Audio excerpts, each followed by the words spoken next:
मित्रों, today we are going to discuss taxability of the dividend income.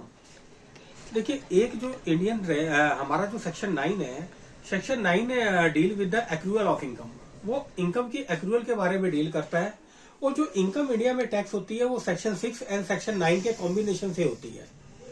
If I am a resident in India, और वो भी मैं ordinary resident हूँ, यानी मैं पूरे साल इंडिया में ही रहता हूँ और बहुत कम समय के लिए 10, 15, 20 दिन के लिए मैं इंडिया से बाहर जाता हूं, तो I am resident in India. और एक जो रेजिडेंट इन इंडिया है उसको ग्लोबल इनकम इंडिया में टैक्स होती है। तो आज मेरा जो पर्पस है डिविडेंड इनकम की टैक्सेबिलिटी को डिस्कस करने का, उसके पीछे कारण यही है कि डिविडेंड जो एक रेजिडेंट को मिलता है वो दो जगह से मिल सकता है। एक डोमेस्टिक कंपनी से मिल सकता है।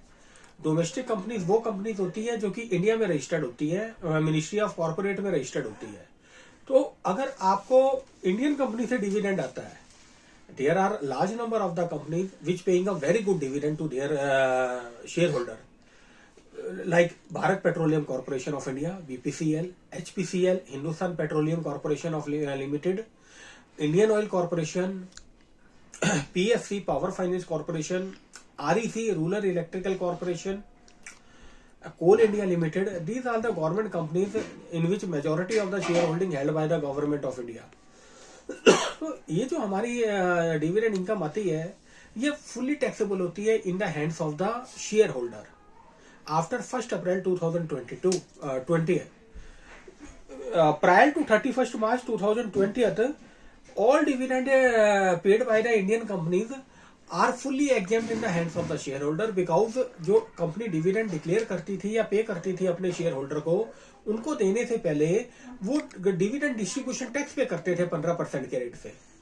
लेकिन 1 अप्रैल 2020 के बाद फाइनेंस बिल 2020 ने प्रोविजन चेंज कर, जो भी डिविडेंड इनकम आपकी टैक्स मिली है आपको, वो फुल्ली की फुल्ली आपकी टैक्सेबल हो जाएगी बाय द 1 अप्रैल 2020 के बाद।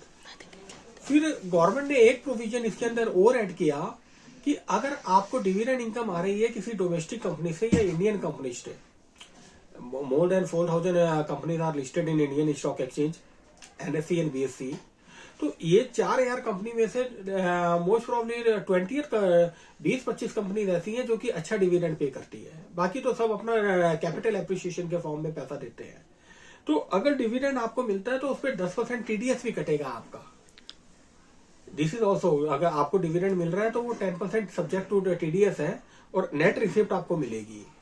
और इसी तरीके से अगर आपको फॉरेन कंपनी से डिविडेंड आता है, large number of the investor in India जिन्होंने टेस्ला के शेयर खरीदे हुए हैं, अमेजोन के शेयर खरीदे हुए हैं, उसके बाद अदर कंपनी के शेयर खरीदे हुए हैं like Facebook, Meta and Google वगैरह के जो शेयर खरीदे हुए हैं which are listed in USA, जो कि डाउ जोन पे लिस्टेड है, नेस्डैक में लिस्टेड है, तो जो कि आईटी इंडेक्स है नेस्डैक अमेरिका का, उसके वहां से अगर कोई डिविडेंड आपको आता है और आप इंडिया में रेजिडेंट है तो आपको फॉरेन डिविडेंड भी इंडिया में टैक्सेबल होगा subject to DTA, double taxation avoidance agreement.